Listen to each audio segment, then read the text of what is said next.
alle 30. Dimmi te. Non è l'ultima data del... No, 15 e 23. Quindi il weekend del 15 e del 23. Ecco, già Guarda, inizio.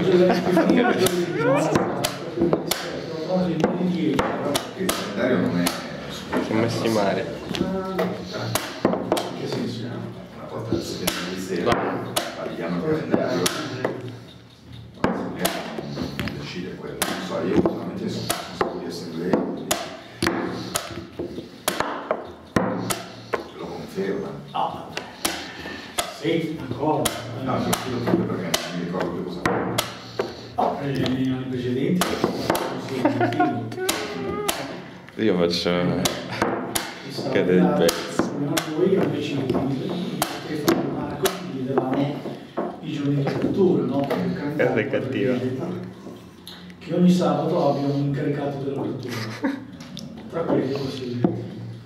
E quindi girato tra di noi fatto che guardiamo quando avete disponibili. Però al di là che trovare delle cose che funzionano bene, quindi il weekend del 15 e del 23 sicuramente non vanno bene perché c'è provincia di cose. Quindi il weekend libero potrebbe essere quello del 29 e 30.